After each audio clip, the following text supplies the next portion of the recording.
ทดสอบเช็คเช็คเฮ้ย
People show up.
Hey, welcome. I was waiting to see if some people came, so I'll get started in like just a couple minutes. Yeah. Yeah, I can't start by myself. I would just be like, you know, really sad, crying on the podium. No, it is live streamed too, so at least it wouldn't be completely wasted. Thanks for coming, guys.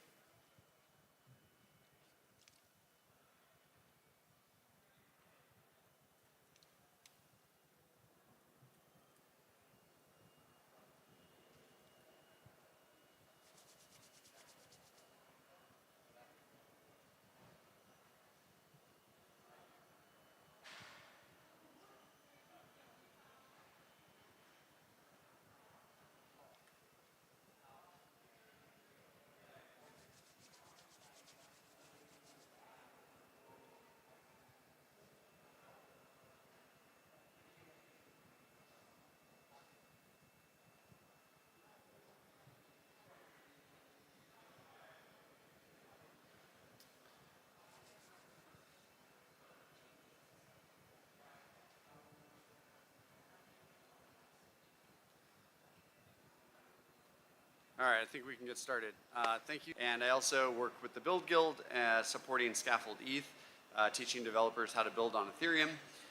So Scaffold ETH, if you've not heard of it, it is a toolkit for essentially kind of rapidly prototyping. It's great for hackathons. It comes with a lot of pre-configured. It's also fully TypeScript, and it supports both Hardhat and Foundry. So you can use different chains.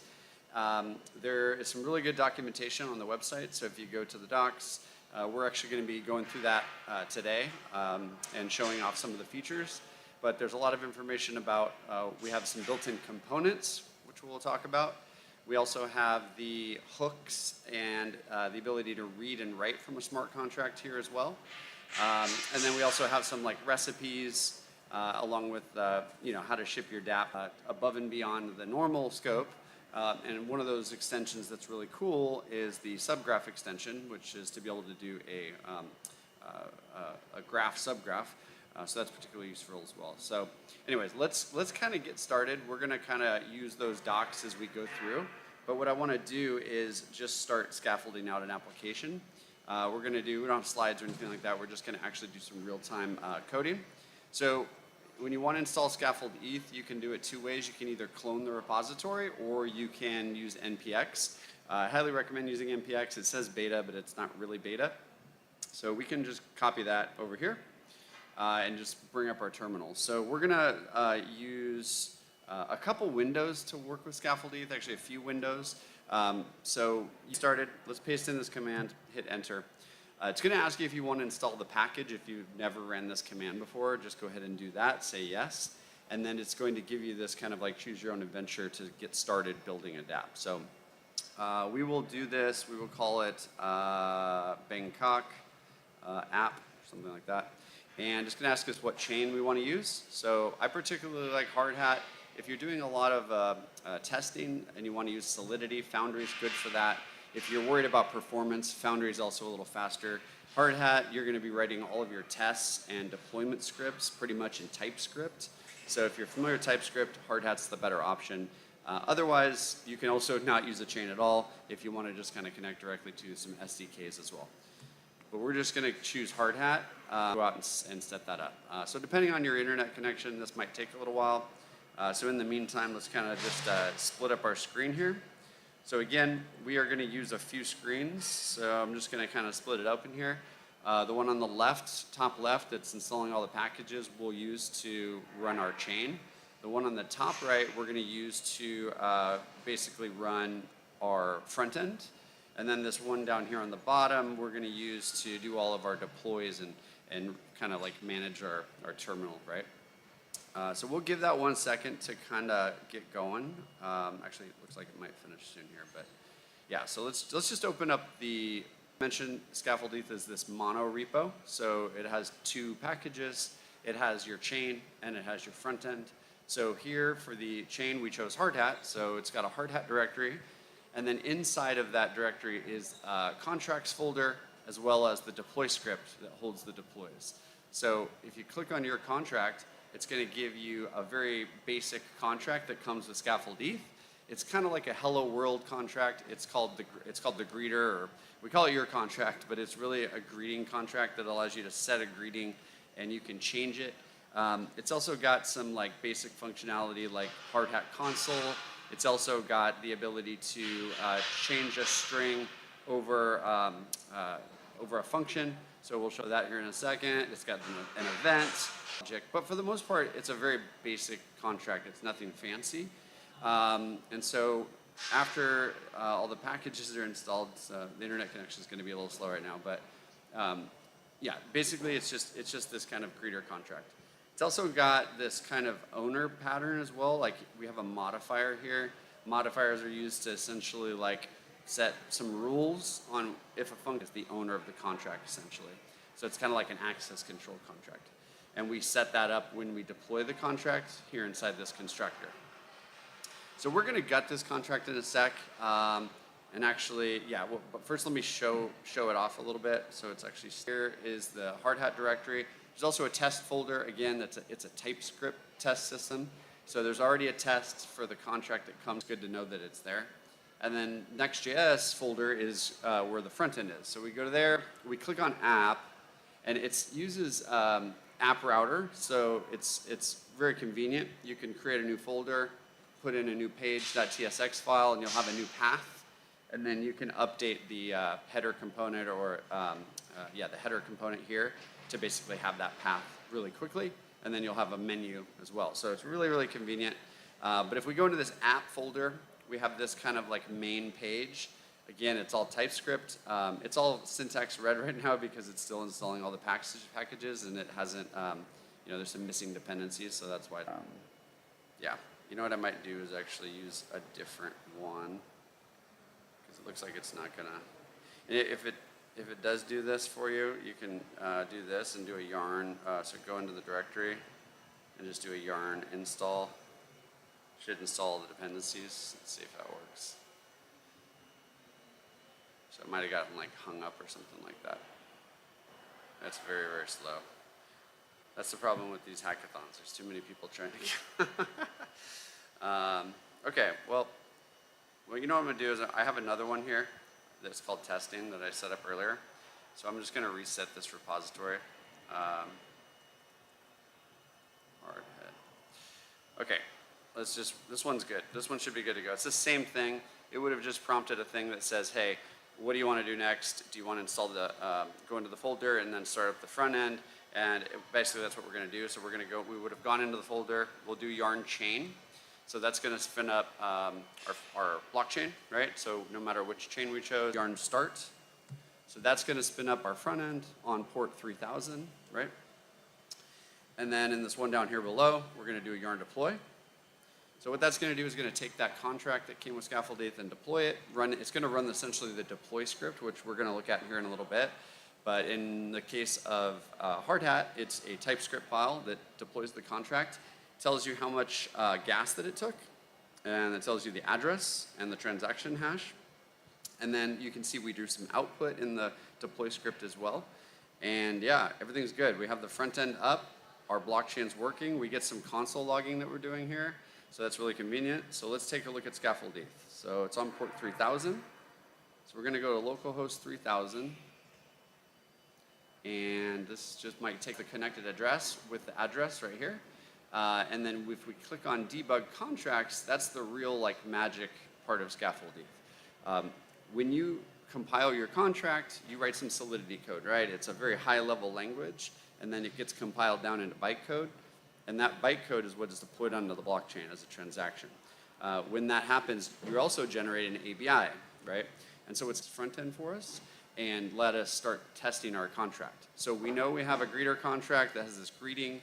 We know it has an owner variable. We know it has a premium and a counter. And it has this read to read how many times someone's changed the counter, and then a write to basically change it. So we could say, all right, hello Bangkok, like this, exclamation mark, hit send. It's going to tell us that we don't have enough money to pay for gas because our wallet here that comes in Scaffold ETH, that's called a burner wallet, it doesn't have any gas out of the box, right? So we just need to get some funds here from the faucet, and then we can hit send, and now we've signed a transaction, and it's working, right? So we're able to test our contract. window, go to the same address, and you'll notice that we get the same option, burner wallet, but it's a new identity, right? So then we can start doing some testing. We can maybe use this as like an alternate profile, and then we can use this one for that. Okay, so let's kind of take a look at the contract. Let me close this. Oh, this is the wrong directory, so let me open this one here. Okay, so what we're going to do is we're going to come in here and just kind of make a really basic. I just want to remove like mostly everything. So I'm going to remove all the variables. I'm going to remove the events. I'm going to keep the constructor, but I'm just going to get rid of this, the owner pattern. Let's do that. Let's wipe this out. Let's also wipe this out. Let's get rid of the greeting function. We don't really need that as well.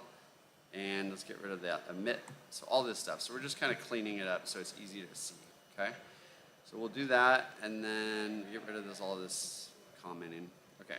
That should be good. So message.sender is like a global variable for anyone who calls the contract. So in this case, we can use that because anyone who calls this function is going to be the message sender. So we should be able to save that. And if we were to try to deploy right now, it's going to fail. And that's because we've taken out the constructor, which had some arguments. And we also were doing some console logging in the deploy script. So if we were to take a look at the log here, it would say, well, you tried to deploy, but we expected one argument. Sorry, we expected 0 arguments, but we got 1. So that means you can come in here and you can adjust how the contract's deployed. So we can say, okay, well here we get a copy of the contract, and we do that.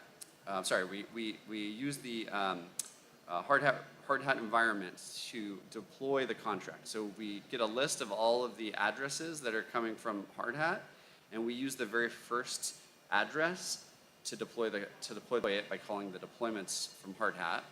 And then here we do a await and then deploy the contract.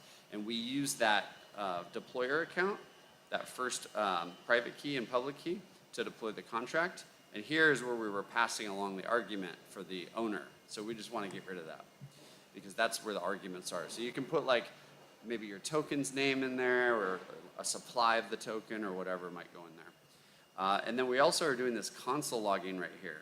Well, it's cool because we can get a copy of the contract here to interact. So now we should be able to save that and then go ahead and deploy again. Let's see if that works. There it goes. So now it deployed successfully and tells us how much gas. Okay. So that being said, let's take a look and see what happens. So everything changes, right? All of our stuff gets deleted and kind of wiped out. So what we could do is just start building out some stuff here. So let's do address public boss equals, and let's grab our burner wallet right here. See this one right here? So we have this address. Let's copy it and let's paste it in there. So now we have this variable called boss. It's the address. It's my wallet. It matches right here.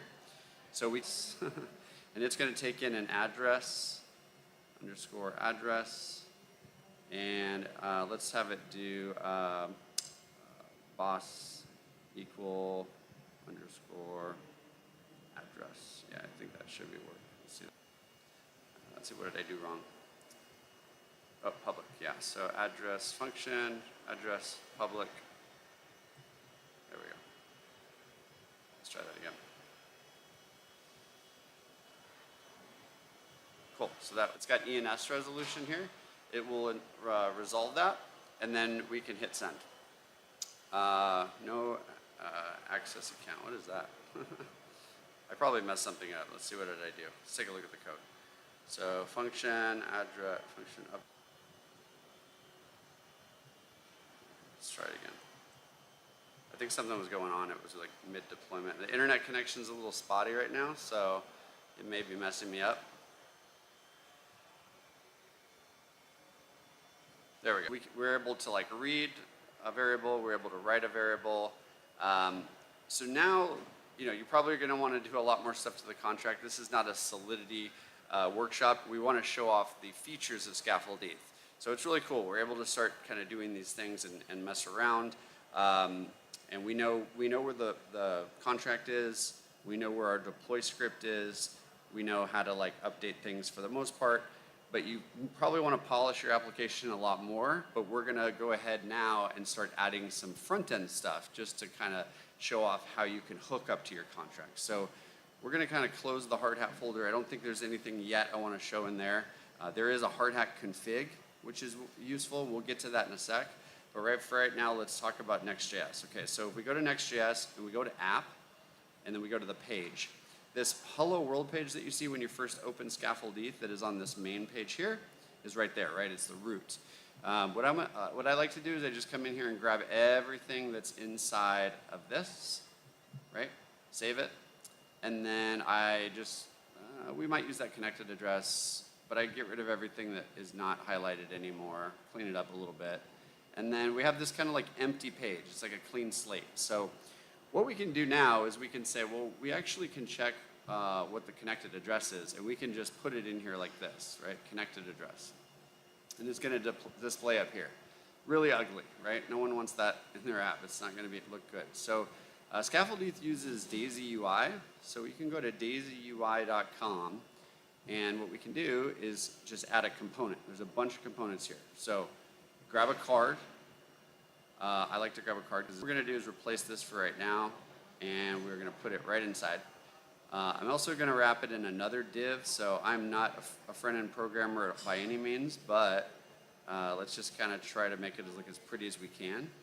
And then I always like to, so now we have this kind of card, it's this little Nike. We're not going to sell Nikes on chain, so we're going to get rid of this stuff. And now let's save. Cool. So now we have this little card. What we probably want to do is take this big div, and then we want to center it. So we'll add some CSS. Oh, sorry. Oh, that's not right. What is that doing? Okay, class name. Sorry, right here. And then we'll go flex items center and justify center. Save it. There we go. And then now we can like add some padding. We'll do padding 3. Save that. Now we got some padding on it. It looks starting to look a little bit better. We're not going to buy anything. We're just going to be like, click me. I don't know. Cool. So we have this kind of like starting point for like some stuff we want to do. So what I want to do is first is display the connected address. So we do that right here.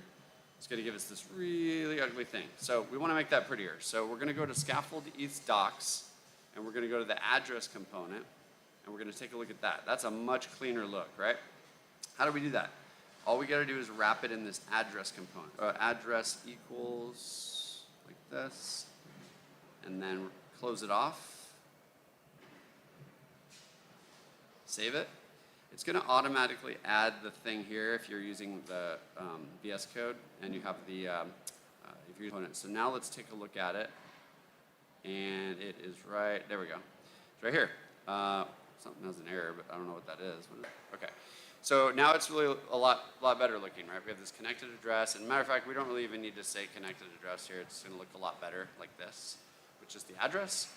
And then what we can also do is show how to write to the contract. So maybe we want to actually like change who the boss is. So first, let's read from the contract. We have this balance or address component. We could also get the balance. There's a balance component here. We could see how much ETH that account has. So we could say balance right below it. Balance equals address equal connected address. There we go. And then it would show how much balance. So this is cool. We want to maybe see who the boss is. So we're going to go to Scaffold ETH docs, and we're going to go to read contract. So we also have hooks. So this particular it's missing. So we can add it by just calling quick, and then add it back up here. So it's going to put it at top. And then the function is called, so we can actually completely remove this like that. And we can call the data current boss, like this. So what this is, who the boss is. So we have this variable current boss. So now we can say current, let's see, boss equals, we want to wrap that in something. So let's wrap it in address equals, and boom, like that. So now we have the boss. Current boss is, what is it, Vitalik? let's read it right now. Okay, so let's go home. Okay, so now we can hit refresh. Oh man. Oh man. This is really bad connection or something. I might have to tether. Okay. Yarn deployed. Did I miss something up here? I feel like there's some error somewhere or something, but.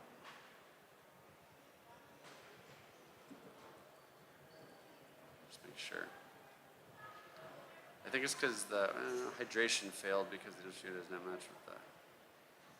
Yeah, I think something's going on with the internet connection. It's really bad. Okay, now it's good. But it's still not good. I don't know what's going on. I think it's because of the internet. So I'm going to try to tether to my phone and see if that helps. Probably not. Oh, we're connected to Ethereum now. That's way better. So ETHGlobal Internet is just... Actually, maybe that is the problem. I'm on Ethereum.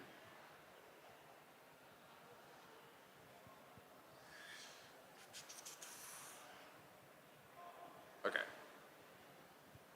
All right, well, let's keep going. Let's keep going. So what do we want to do now? So now maybe we want to add a form to write to the contract, right? We can have our users balance. So now you can come in here and you can see what that's going to look like. So in this case, we need to be able to add a button.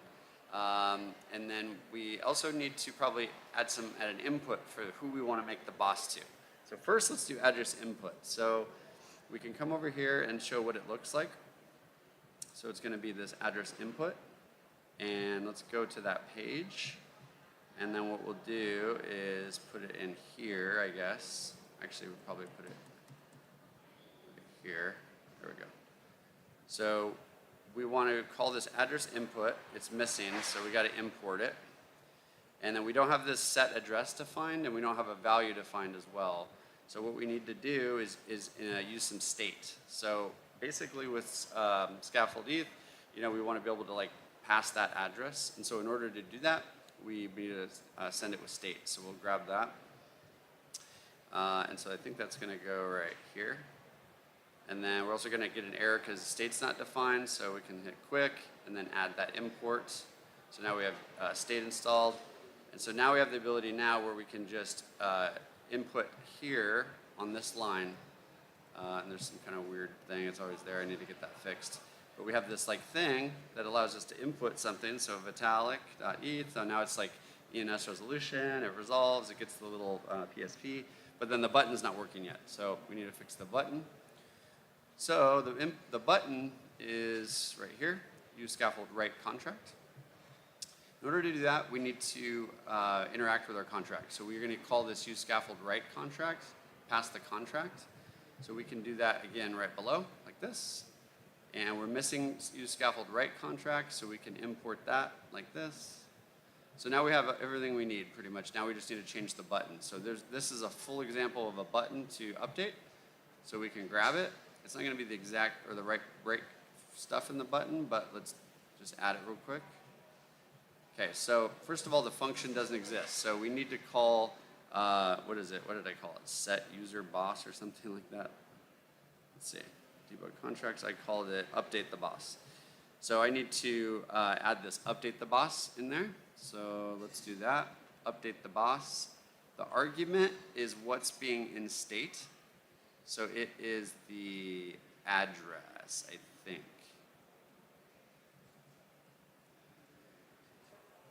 What do I need to use? Set address. Yeah, address, it should be right. Oh, .toString. Let's see if that works actually. It might work. We want to use set greeting, we just want to call it set boss. Okay. Oh, that's not right. So is it just address.toString? No. Let me see the example again real quick. What do I need to do?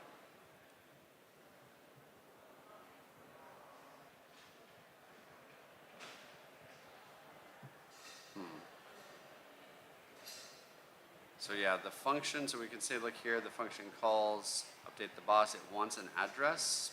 Yeah, it should work. I'm not sure why that's not working. Huh. Okay.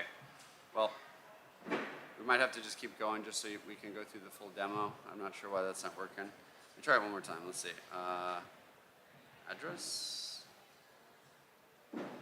Dot toString? No? Okay. Not sure. I'm not sure why it's not taking that. Because the address is here. We're saving it in a state as someone types it. So, huh? I think so, yeah. Oh, maybe not. Maybe I don't. Maybe you're right. It should work. Okay, let's try it. Vitalik.eth. Oh.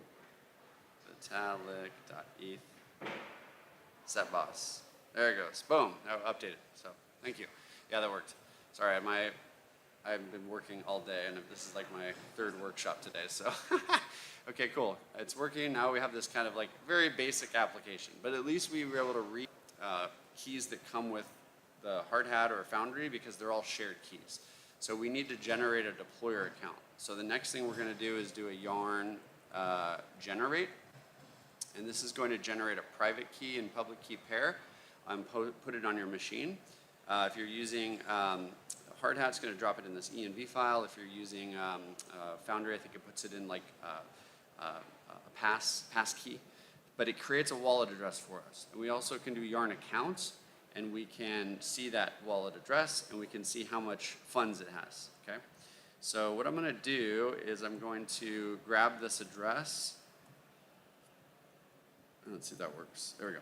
And I'm going to use my wallet on my phone just to send some Sepolia ETH here. So I'm going to use my Punk wallet, and this is going to just basically allow me to scan.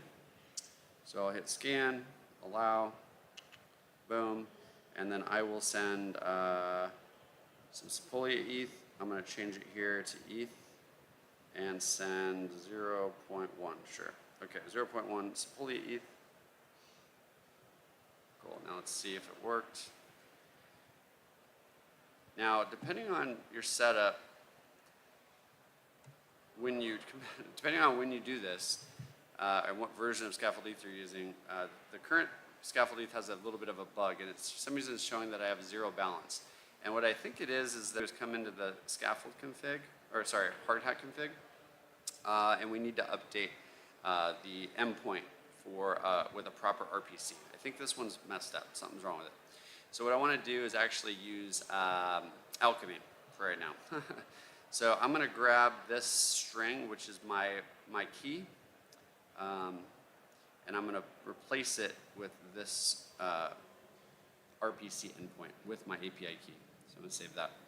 And now let's see, let's do a yarn account, and let's see if it actually gives us an account.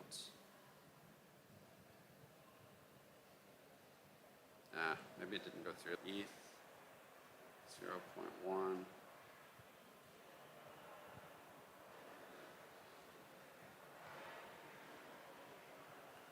Should be good. Let's try it one more time. So basically, we're just funding this account with some Sepolia ETH. There it goes. Okay, now it finally went. Okay, so I have 0.2 Sepolia ETH on this wallet. So now what I can do, I can either update my config here to point to whatever chain I want to deploy to, or I can just pass it along into the deploy flag. So what I'm going to do is I'm going to do a yarn deploy -- network Sepolia. And that's going to take my contract and push it to Sepolia. It didn't need to compile it, so it didn't need to generate any types. It's deploying it, and drum roll. You got this? Okay, any minute now. I think Sepolia is just slow. I think everyone's just testing it right now. Okay, cool. So it deployed successfully. So now we have our contract deployed on here, but we also need to update our front end to be able to hit it. So the contract's deployed. It doesn't show that it's deployed here. Again, I think my front end is just acting up on me, but let's go over here and let's go into the Next.js folder. And there is a scaffold config file. So it is scaffold. I'm going to put it on change.sepolia. And we can also change the polling interval. And we can also update the API key as well for Alchemy if we wanted to. So let's do that just in case there's any issues. We can paste it in here. And now we should be able to go back to Scaffold ETH. And let's take a look. So it kicks us out of the burner wallet because we don't want to use the burner wallet anymore. It's somewhat insecure, so we need to now use MetaMask. So let's connect. So it knows that we're on a test net. Okay, connect. So there it goes, we're on Sepolia.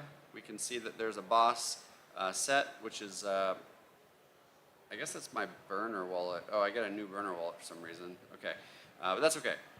We lost the burner wallet, I don't know where it went, but that's okay. We have this. Now we can, and we can hit set boss. It's gonna be a little slower because we need to sign the transaction. Let's go ahead and do that. Let's just make sure it works.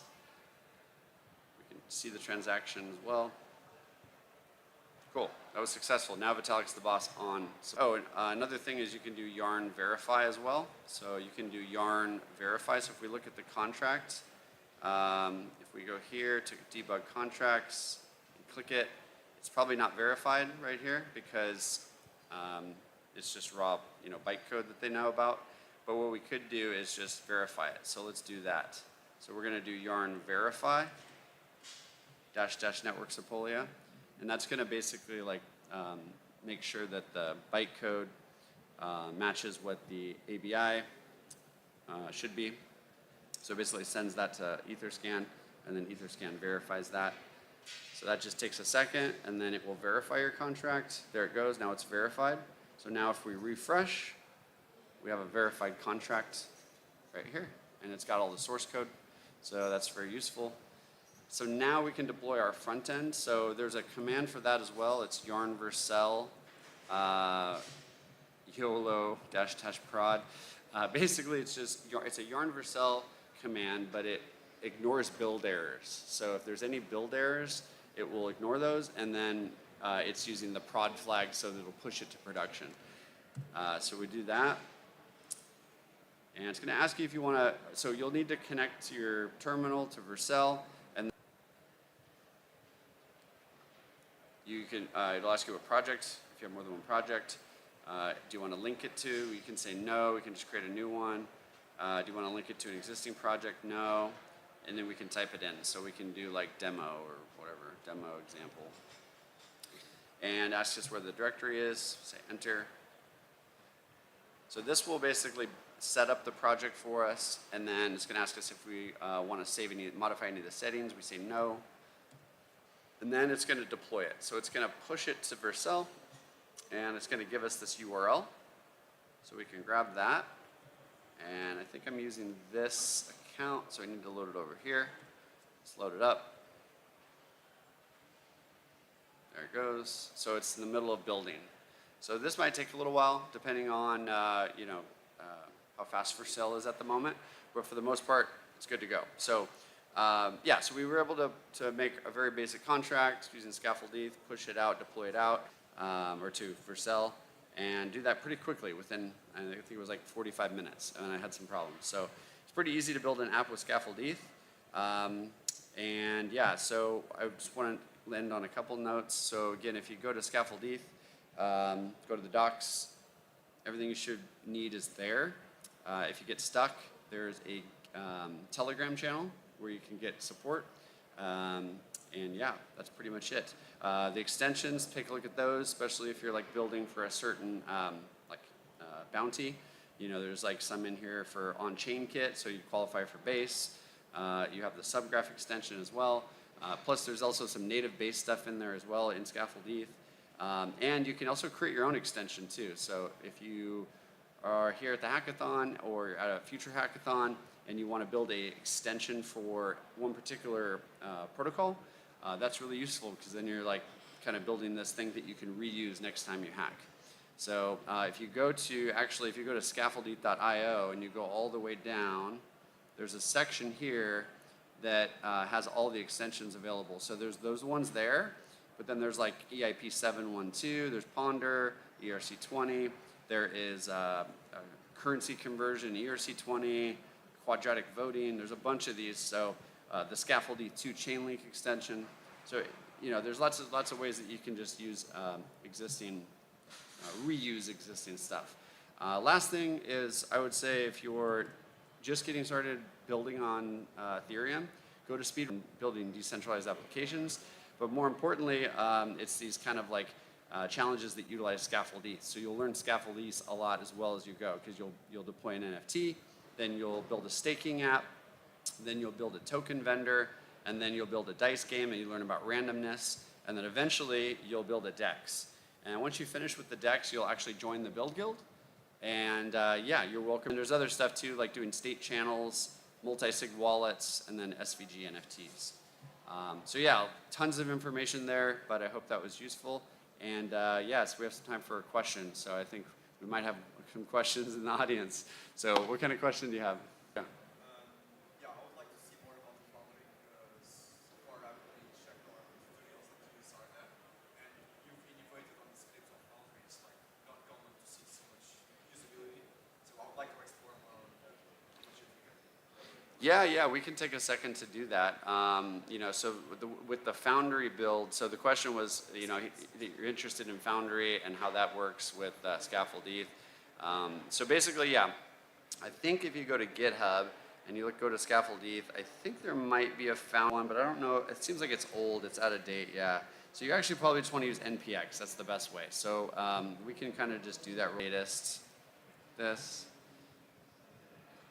And then we could say Foundry and Foundry. So it's pretty much the same exact setup. Yeah, it might take too long actually. I would say, but just maybe you could do this on your own time and kind of explore there. I mean, the main differences in Foundry, I think, do you know the differences in Foundry? Yeah, like one example would be like the yarn generate. It creates a passkey, but yarn deploy and all these commands that I've been typing are exactly the same. But you could always go into the package JSON and see what those commands are. But I think the experience is going to be almost identical. The tests and the scripts. Yeah. And yeah, I'm trying to read the stuff on sharing. I didn't go much deep into that.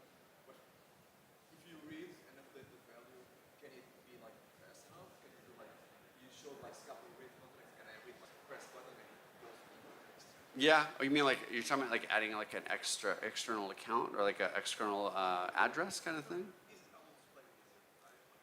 Yeah.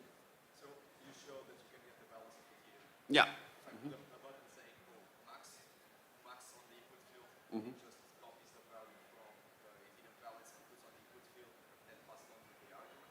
Yeah, that would be pretty easy to do. Yeah, because you could read and put it into state and then reuse it or whatever. Yeah, yeah. No problem. Thanks for listening in. So cool. Catch you next time. Thank you, dude. I'd like to see you around more questions. Yeah, for sure. I'll be here today and tomorrow. So yeah, I can actually. I started this with a V1 like many years ago.